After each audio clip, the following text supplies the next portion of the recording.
Hello everyone, welcome back to the Kirklees Guitar School Podcast. In today's episode, we discuss our week in music, how to stop touching other strings and play cleaner chords, and we also have a very special announcement. Stick around. Hello everyone, welcome back to the Kirklees Guitar School Podcast, Season 2, Episode 1. I'm joined with my co-host, Mr. George Loveridge. How you doing, George? I'm good, James. We're back. New channel, new podcast, new season. It's all kicking off today. Yeah, it's been a little bit, hasn't it? Since we've done 2 this. months or so. Something about that, maybe like that. But we've used this as an opportunity to. You see, we've had a bit of a refresh of the set. Gone blue. And there's some new bits that's kind of happening behind the scenes, which I'm hoping is going to greatly improve the experience for you guys sat at home watching us. So, has this week been a rock or a roll, George? No one's asked me that for months. No one's asked me that. I'm going to say rock and roll. 2. There's been rocks, there's been rolls. So rock and roll I'm going with. Played a lot of weddings recently. Put in the Facebook group each time. Really nice and supportive actually from you guys in the group. That's been a rock because I've been able to play gigs. Love playing gigs. A roll in that regard because I'm playing lots of songs in 3/4 instead of counting to 4. 1, 2, 3, 4. I'm counting in threes. Lots of lovey-dovey songs like 1,000 Years, Christina Perri, and You're Still the One, Shania Twain, all of that. It's all right, but it's not I just want to play Led Zeppelin and Black Sabbath and the Beatles, that sort of stuff. Different type of playing. By 3/4, what George means by that is instead of counting to 4 like we do for most songs, we count to 3, which gives it this kind of nice, like sort of wafty is the technical It is. There's term that feel, Christina Perri one is and that's could have quite easily been Wonderful Tonight, that.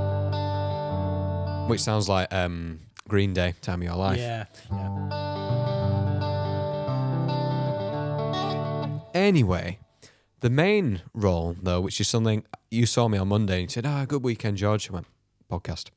Now, we usually speak to each other in the week. We are actually friends. But when we're filming, we try and reserve stuff for today. Yeah. When I'm not doing this, I write for car magazines and online stuff.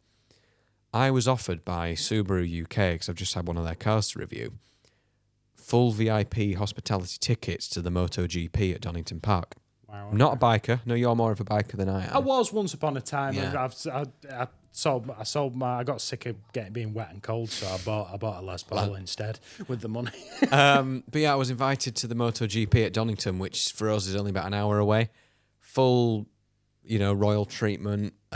Laps after the race, being driven round in a Subaru parade car over lunchtime, all paddock access, everything. Wow.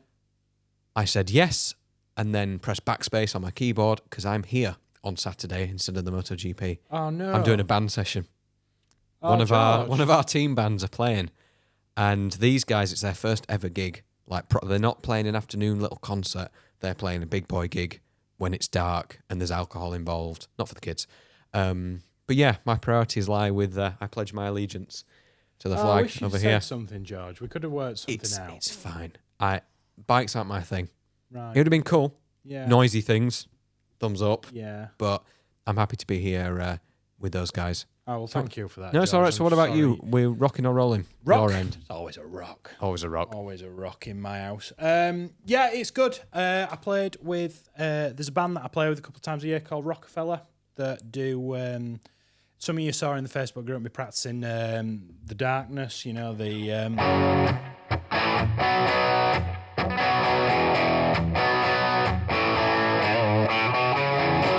All that kind of business, and like sort of a lot of Free, AC/DC, Bon Jovi. We do.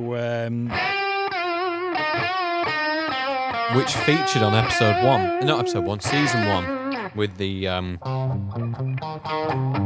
I don't have nowhere near enough gain for that. We're playing humbuckers out. Yeah, we're both wielding Les Pauls today.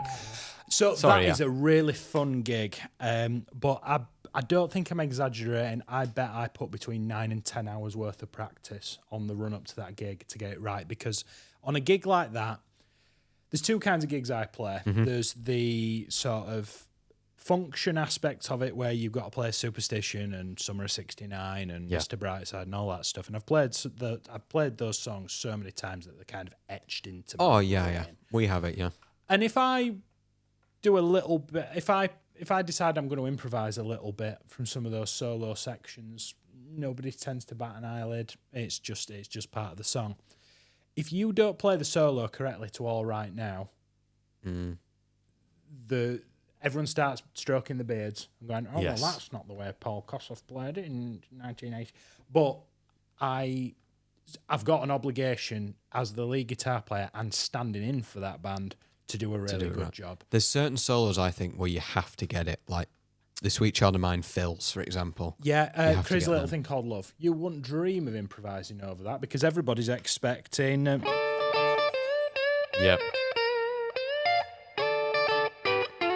From an inch with the G string as well, yeah. So I think I've done a lot of practice, and to be honest, with the end of the academic year coming up and Kirklees Guitar School being as busy as it is, this is the busiest 2-week period for us as a functioning music school this year. At this time of year, because we're wrapping up for the end of the year, but we've also got a summer gig. Yeah, and we're booking people in for summer sessions as well. We don't close over the summer. No, and we're really on. We've been really on it this time. So it's been I've spent a lot of time staring at my laptop till midnight most nights trying to get that sorted. But then I've got to practice for this gig as well, and I don't want to let my mates down. No, of course, in the band. So it's been a rock, and I sort of feel like I've been going at 100 mile an hour. And I know by the time by the time this airs, the concert will have been last night. Yes, yeah, right, that makes my head hurt. But yes, so today is Sunday. Yeah. Even though it's Thursday. Today is Sunday, for all intents and purposes, and last night was our gig. Last night. And so a lot of sore heads watching the video, hopefully, this morning. Well, yeah, and hopefully, because we're doing the bar this time as well. So it'll either be a massive success or a complete disaster. I will let you be the judge. Let us know in the comments below if you were attended. there. Yeah. Were you there? Yeah. But speaking of gigs, sorry to butt in. We can't miss because we're 2 weeks behind because we've got some holidays coming up between us. So we're 2 weeks behind, sorry. We've just had Ozzy's farewell gig. That was weekend just gone. Yes. Big boy tears for that. Yeah, it's really bittersweet, isn't it? Because I've been for pretty much most of as long as I've played guitar and pretty much for the past sort of 25 years of my existence on this planet, I've known who Black Sabbath are and I've absolutely loved it. Tony Iommi is one of the guitar players that I regularly come back to, and every time I look at his playing, I learn something new. It's a bit bittersweet, really, because Ozzy's sort of found himself in such a He's not so well, such a dire position, and it's kind of like it's good to see them and good to see them doing it. It's bittersweet that it'll be the last time that they're ever stood on stage together, but I think also we all know it's definitely time to call it. Yes, especially when you physically are unable, as if you've seen any clips of him literally strapped down to his throne. Now, he went painkiller-less. He wasn't on any of his medication for that gig. He wanted to be teetotal to do it properly, but he's not in a good way. No. So if there's ever an advert for, well, it's a life of excess, isn't it? You know, it's the true rock. It's the true rock and roll. It's like Lemmy. You know, everybody joked that Keith Richards, Lemmy, and Cockroaches were going to be the only thing that's left after a nuclear apocalypse, but actually, it's just Keith Richards and Cockroaches. It's 10 years since Lemmy this December. No way. Yeah, well, it was January 2016, or it was that Christmas New Year period, but it'll be 10 years since Lemmy. Really? Yeah. That's crazy. It's really scary. I think 10 years before that, he was still touring and doing everything. 12 months before he died. Yeah, he was that's still touring. But that begs a wider question, doesn't it? Like, there's all these amazing bands that are completely from our era. We've never been normal, have we, George? But in terms of music taste, that's just. But I think nobody's replacing these guitar bands, and we're teaching songs. Quite a lot of those songs were a thing before both of us were born. 100%. I say to students when we start a new song, have a listen while I print the sheet out. I've never heard of it. Now, that's the thing. You introduced me to Paranoid, and that's how it works. You pass on the sword, and it goes down, down, down. But a lot of people just haven't heard of these songs because they are getting up now. To me, I was born this century, but I don't think of 80s music as being particularly old. I think of, getting on for the 50s and 60s being the older stuff. Yeah. They're another 60s group. The Searchers have just hung their skates up. Oh, right, yeah. They've been on 3 farewell tours. I saw them on their first farewell tour in 2019, but they are actually I think it's the world's longest serving British band. They've played 68 years on the road. Yeah. They've been gigging for 68 years, and now they've called it quits. at Glastonbury. That was their final. Wow, so they've packed it in. Jeff Lynne's packed it in as well. Yeah. Packed it in's a bit colloquial. It's a bit unfair to put it that way. But I think as well as an artist, you've got to know when to call it. You think on of your some own people terms that went too far. Like Glenn Campbell's a great example. yeah. You know, the last couple of gigs that he did were tragic, but he was contracted into doing them. Elvis. You know? Yeah. He was killing himself in that hotel, but he had no choice. He was trapped. And you've got to know when to stop. And I mean, and unfortunately, I never got to see Black Sabbath. I did try and get tickets for the Back to the Beginning, but I mean, a gig like that, you're just not gonna get. You're not gonna get a look in, are you? Unpopular opinion: I'd rather watch a big gig like that on my phone or on the telly in my living room. Point, actually, Hey, look, I'm all for supporting live venues and stuff, but I'd rather see it in one of our local venues that holds 300 people, not 30,000, because I think the experience. Yeah, but you're not going to see Black Sabbath at home for No. Futuredome, are you? You know, I'm going to see Black Sabbath. Yeah. So let's just stay on the Black Sabbath Right. train for a little bit. What's one of your favourite riffs to play? One of my favourite Black Sabbath riffs comes from War Pigs, I think. And it's not the main bits that you'd expect. It's the, don't know where does it come? It comes after the sort of, it gets going there.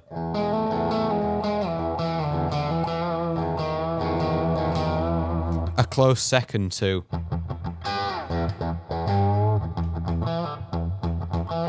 That's really cool. It's just got such a bounce. I chuck an extra note in there as well. Yeah. Literally chucking an extra note in there. But you're more Sabbath than me. You've got the SG after all. Yeah. The wrong colour, but you've got the SG. I did have a black Les Paul done in the sort of Iommi spec once upon a time. Do you remember that guitar? I think so. Matte black Les Paul. Is it Tokai, that No, it was an Oh, right. Epiphone. It had all the sort of crosses in it back when I had hair.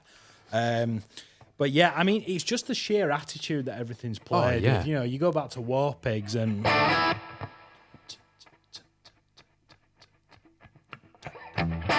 And it's just it's just the I don't know. We've both played that wrong now, though, because Iommi plays everything on the E string.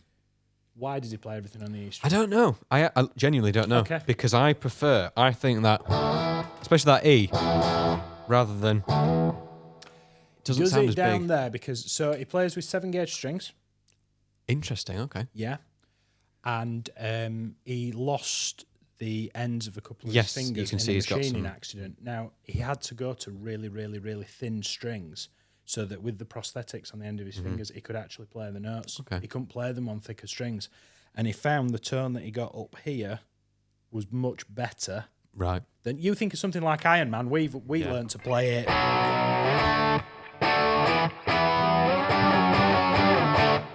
Go around again.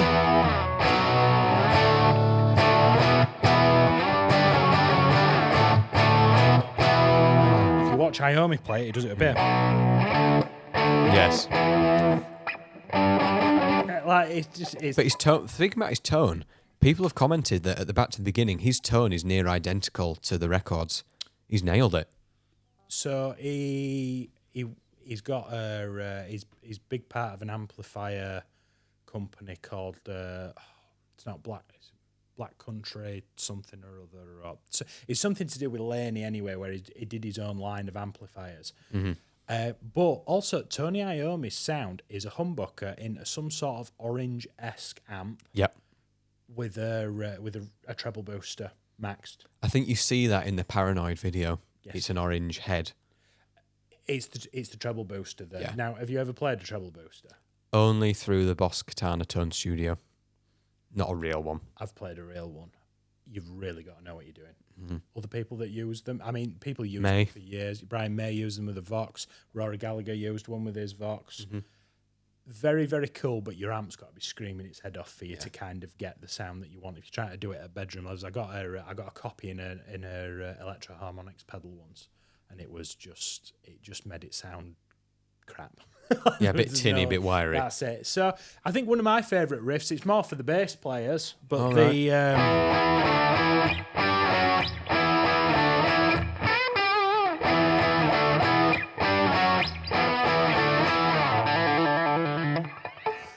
that's what I love about Iommi's playing is he do that sort of, because being the only guitar player on Yes. the gig, you know my mantra in a lot of the Fill it out. one-to-one lessons is I'm the only guitar player on the gig. Iommi would often wear both hats at the same time, like whether he's doing that little dyad thing or he's sort of going playing both things octaves, an octave apart. And I think that's Tony Iommi, a bit like Brian May. I know they're really good friends out there. They're really, really different guitar players. And like I said before, every time I come across something of Tony Iommi's and I learn something new. Mm-hmm. And he's not an overly flash guitar player. He's not, no. Black leather jacket, curly hair, shades, SG, done. Yeah. The end. Easy. Killer riff. Yeah, I think also Heaven and Hell. I know that's Dio.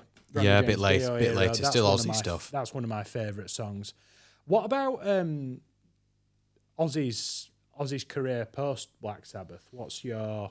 Zach Wild stuff's really cool. Yeah. But Ozzy always had a good eye for a player. Now, I know Black Sabbath, they were around in Birmingham forming the band, but Ozzy, it's almost like he scouted cool players, and that is reflected in his music, because he became this... A lot of people when I think of Ozzy, I see this guy with hair down to his waist, looking a bit sheepish on, say, Top of the Pops, playing Paranoid. But a lot of people see this guy with wild hair, snorting ants at a poolside, running round a stage out of his mind. It's two different... there's 70s Ozzy, and there's late 80s, 90s Ozzy, and then you get reality show Ozzy from the noughties. Yeah. Where he aged considerably, very quickly.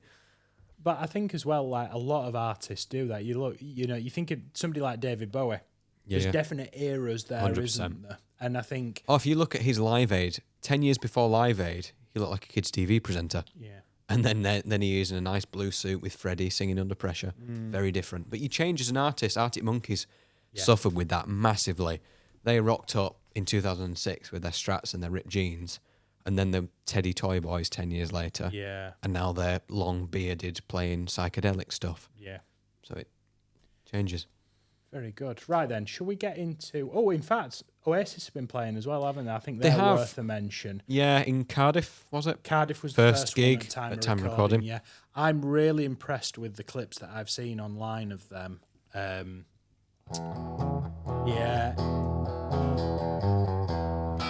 You can't do a gig like that that's as anticipated for 16 years and not knock it out of the park. The sound, the guitar tones, the band clearly knew what they were doing.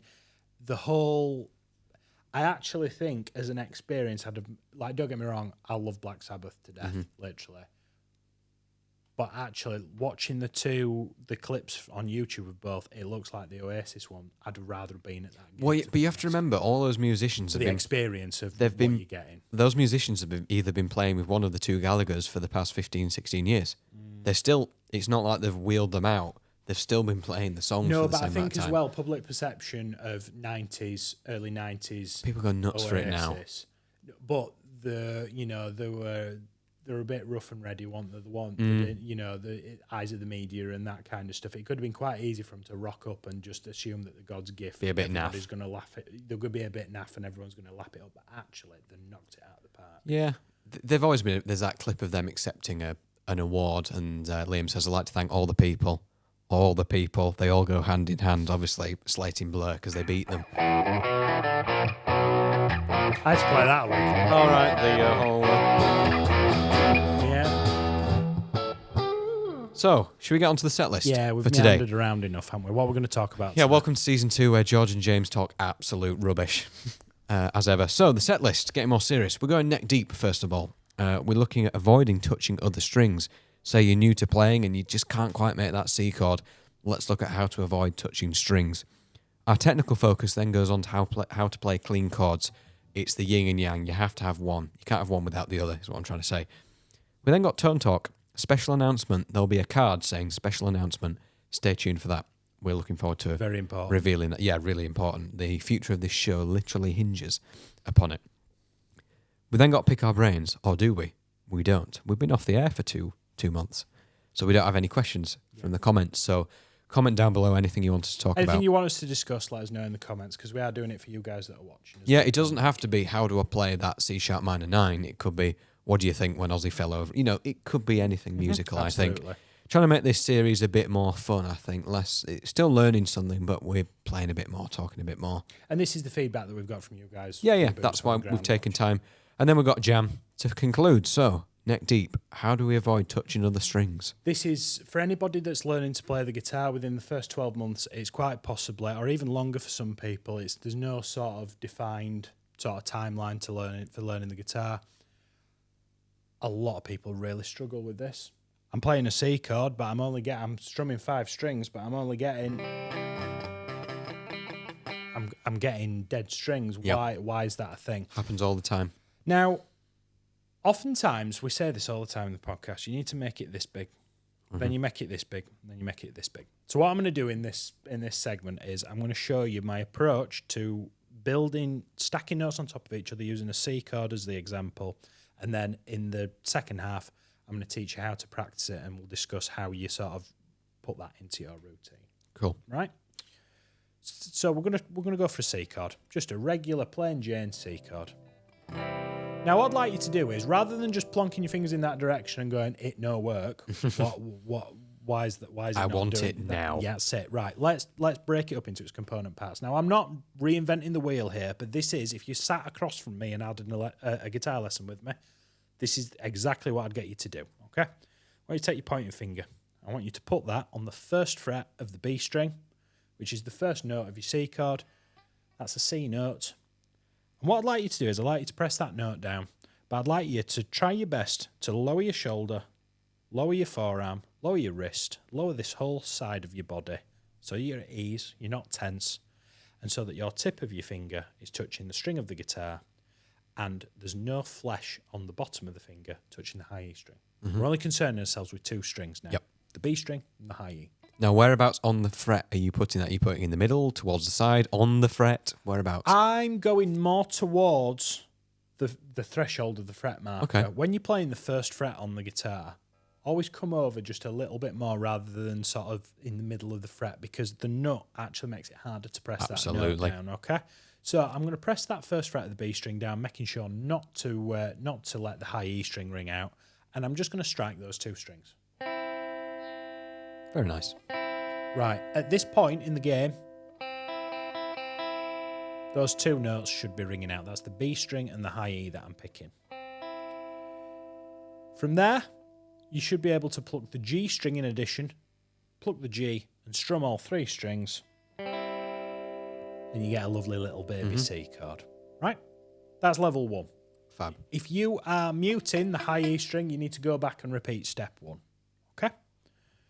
Now, keeping your finger in that same position, we're now going to move on to step 2, which involves the second finger. With the second finger, I'm going to press the second fret of the D string.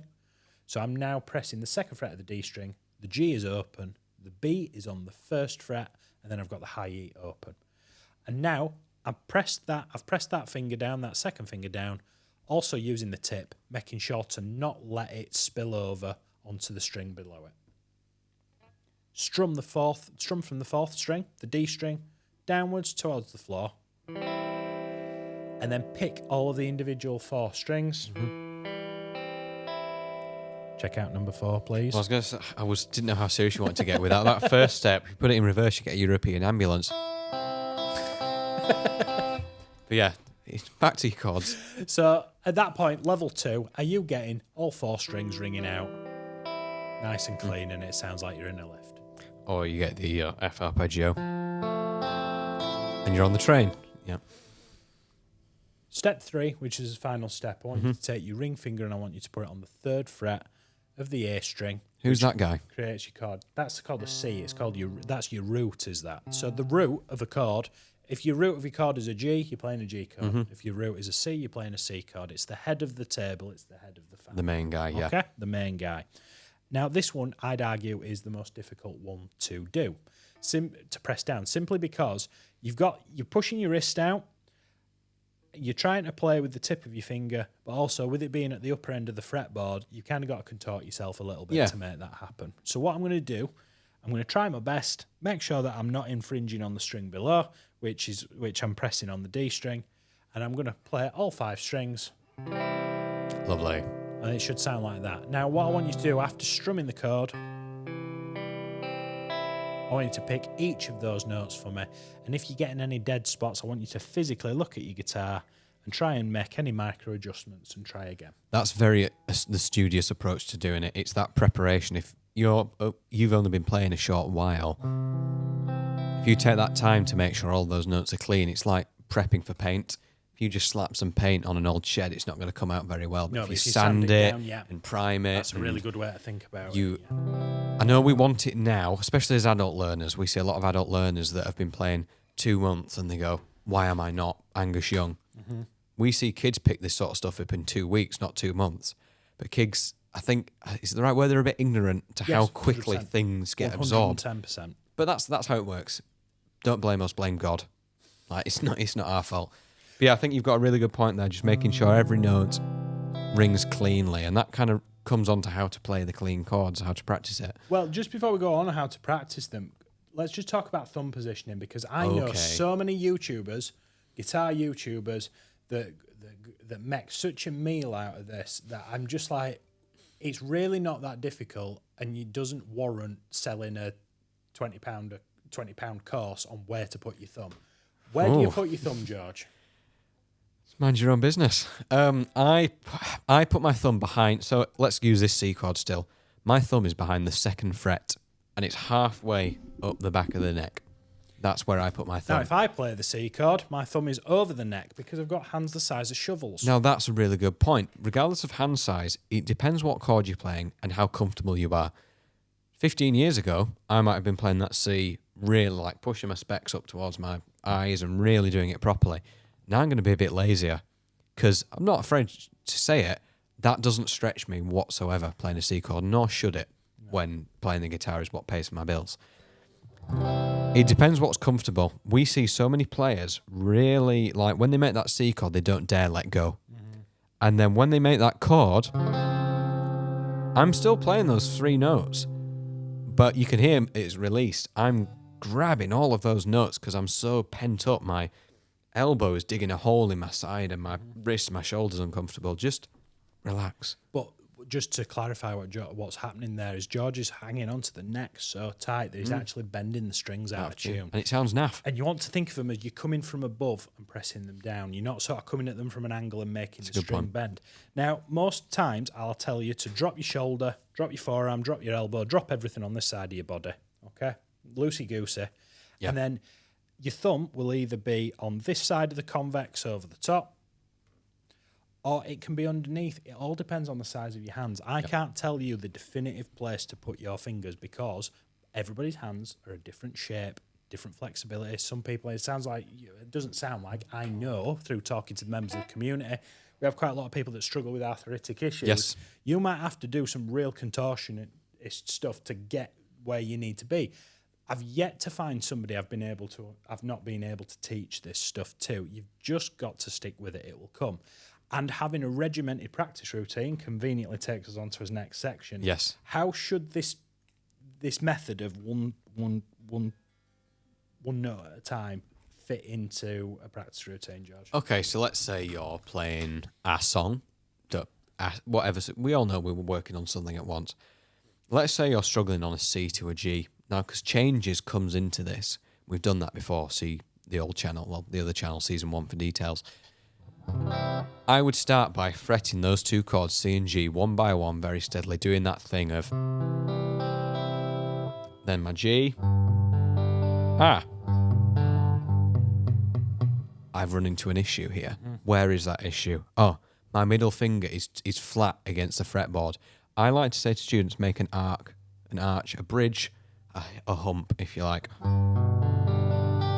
So you can hear every note rings out. If it's flat, like you said, you don't want any flesh on the string below. And I think that I say this all the time. You should have that arch. I should be able to take my pencil and put it in between the bottom of the neck and you should be able to fit something in between. Of my knuckles on my palm. Okay, if you're holding it like a cricket bat, it's going to be a lot harder for you to. You just don't have the mobility when you're holding it like that. It should be dropped. Your palm should be sort of facing your audience, so to speak. And also, your elbow, like I find personally, tucking the elbow in yields better results. Some people go outwards. Some people go out.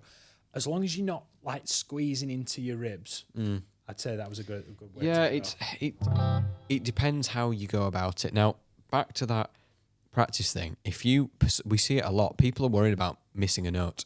As they're building that chord, they're so worried. That's when that bending thing comes in. Doesn't matter. No one's going to take your guitar away from you. Just let go and try again.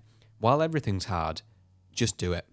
It's really cracking the whip, but just while everything's difficult and mystifying, spend the time, sand that shed.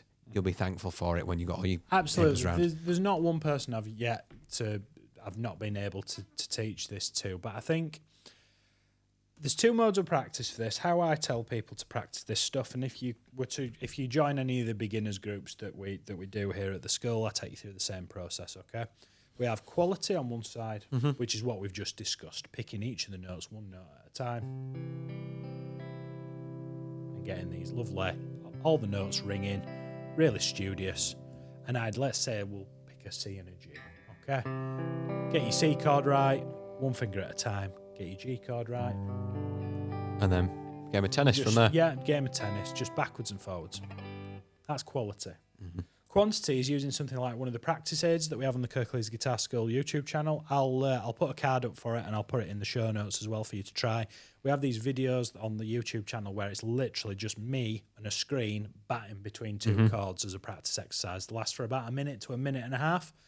That's your quantity, is that. That's just you doing your best to keep up.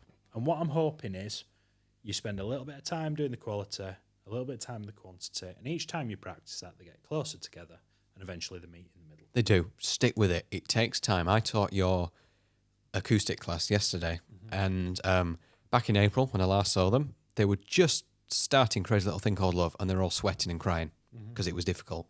Now we're in July, they played it 100% no bother. Yeah. They don't see that progress. No. I do, because I haven't seen them for a couple of months. So you do have to trust in it. It's very ivory tower for us to say that. But we've still got songs that we want to learn that's on the list.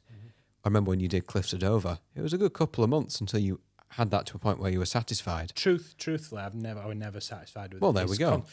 That's a song that's forever on my list. Eventually, that's going to make the KGS gig one day. All right, yeah. And that's going to be the finale of the gig.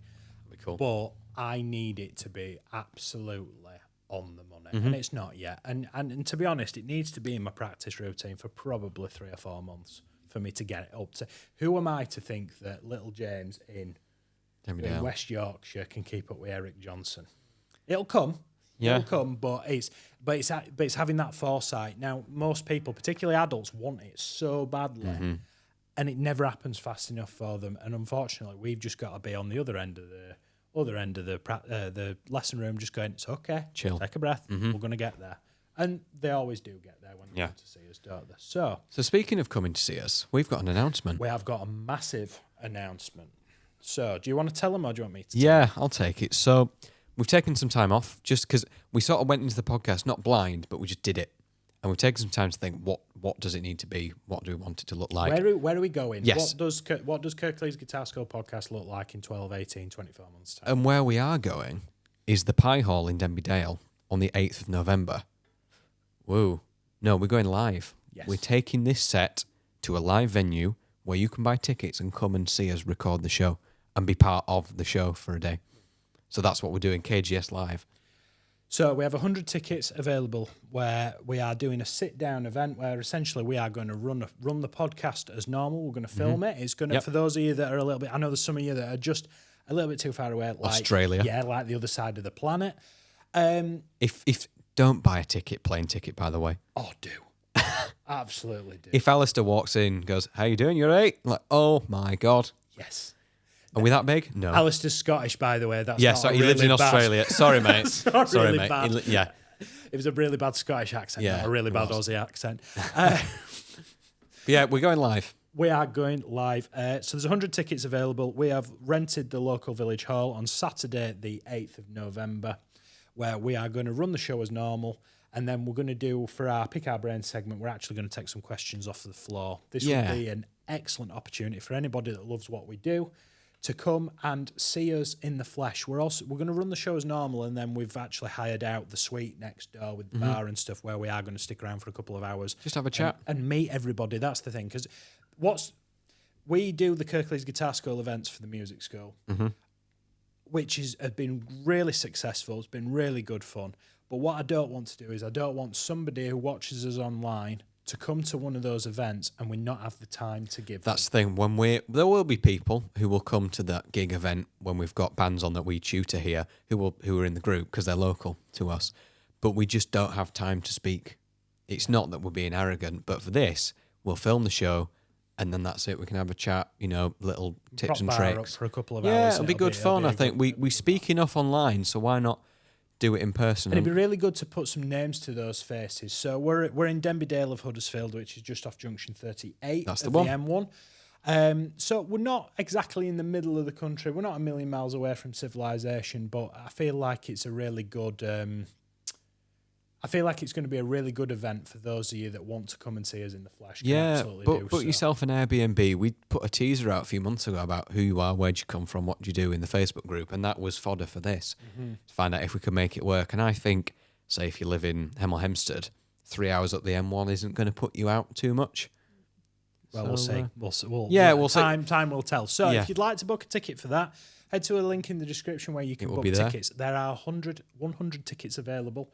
And once they're gone, they are gone. So that's it. Old building, we can't do any more. That's it. Yeah, that's what we're allowed in the hall. So please do grab yourself a ticket if you would like to come, and we'd be really glad to see you all. We would, and actually meet some of you in person, and you see how it all works. Yeah, definitely. Great stuff. So I think that wraps up episode 1 of season 2. That's hard to say, isn't it? It is. I keep wanting to say episode 2. We've had that a couple of times today. Yep. Now, we do normally run a Pick Our Brains segment here for the show. Q&A. Yeah, Q&A, but we haven't got any Qs to air. So I like that. What I'd like us to do, if you can, we are on the new YouTube channel. So if you haven't done so already, please do subscribe to this channel. Yep. Hit the like button. It really does help us out. What that does is it tells YouTube that we're amazing and it pushes us out to everybody else. So if you want to help the show, that's how you can help us. Also, let us know if you've got a question or something you'd like us to discuss on the podcast. Do let us know, and we will. We'll try and talk about it. We'll try and talk about it in an upcoming episode. So that's us for today. That's us for today, George. So what did we talk about today? We talked about rock or roll. We had Sabbath. We had Oasis. We had everyone hanging up their guitars going back in the cases for these awesome bands. We then went neck deep, looking at avoiding touching strings on the guitar. The technical focus was how to practice that. So a bit more serious, but less. It's something that a lot of players will benefit from, hopefully. Just stick with it. Tone Talk, our announcement, KGS Live, 8th of November in Denbydale. Book your tickets, book an Airbnb, come and see us. Pick Our Brains, not this week. No. Hopefully next week we'll have some comments. And then we're going to have a jam to finish, as ever. I think that's that's a bit that I enjoy in the show anyway, recording, because we talk about playing, but let's actually play. Excellent. Right, I'll catch you next week, George. Thank you very much, everybody. Cheers. See you later. With some volume. That was the biggest anticlimax. I'm expecting this big, massive chord and nothing. Try again.